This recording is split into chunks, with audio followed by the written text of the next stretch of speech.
सबसे पहले आपके सभी दर्शकों को और मेरे को पैनलिस्ट को जय भीम। देखिए, आज जो इस देश में जो लड़ाई हो रही है ना, वो संविधान वर्सेस मनुस्मृति की लड़ाई है। आज इस देश में जो लड़ाई हो रही है वो बाबा साहेब भीमराव अंबेडकर जी के विचारों को और एक दूसरी तरफ जो है सावरकर, गोडसे और तमाम ऐसे लोगों के विचारों को लेकर जो लड़ाई है। और मैं ये क्यों कह रहा हूं, क्योंकि भारतीय जनता पार्टी और चाहे कोई अन्य पार्टी भी, उन्होंने शुरू से ही जो है बाबा साहेब के भीमराव अंबेडकर जी के विचारों का जो है उन्होंने अपमान करने का काम किया है। मैं बताता हूं।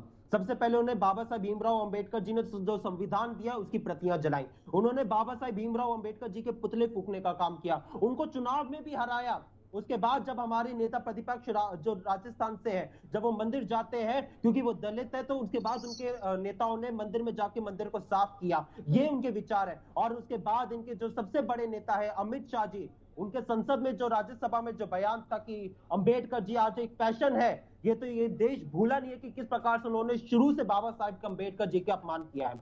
आज रेखा गुप्ता जी की मैं बातों को सुन रहा था, वो आज उनके संविधान को जो एक मिसाल मानती है, लेकिन सच्चाई है कि मोहन भागवत जी, अरुण गोविल जी, दिया कुमारी जी और अमित शाह जी वैसा नहीं मानते हैं। तो कौन सी पार्टी, जो इनकी पार्टी के कौन से नेता जो है सच मानते हैं, उनके विचारों को सम्मान करते हैं? आज भारतीय जनता पार्टी के प्रवक्ता बताएं, आज उनके संविधान की यहाँ पे बात कर रही हैं, आज वो तमाम कार्यक्रम चला रहे हैं, आज उनके तमाम ऐसे कार्यक्रम है। और अब इनका एक वैसे भी प्रोग्राम चल रहा है अंबेडकर सम्मान यात्रा।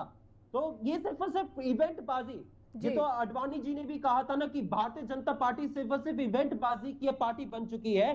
तो वही मैं कहूंगा, ये सिर्फ इवेंट बाजी करते हैं, क्योंकि अगर उनके सही में भारतीय जनता पार्टी जो है अंबेडकर जी के विचारों में विश्वास रखने वाली पार्टी होती तो वह ऐसी बातें ना करती। चाहे वो बात उनकी गुजरात की जो सचिव है, प्रदेश सचिव, उन्होंने किस प्रकार से आरक्षण के खिलाफ बोला, अरुण गोविल जी ने आरक्षण के खिलाफ बोला, ज्योति मिर्धा जी ने आरक्षण के खिलाफ बोला, दिया कुमारी जी ने आरक्षण के खिलाफ बोला। तमाम ऐसे नेताओं की जो मैं सूची बता सकता हूं जिन्होंने आरक्षण के खिलाफ बोला।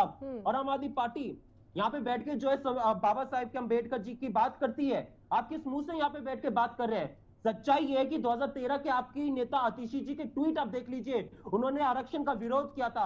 आप अरविंद केजरीवाल जी के 2014 का बयान देख लीजिए, उन्होंने किस प्रकार से आरक्षण खत्म करने की बात कही थी। ये तो आपके नेताओं के विचारों में है।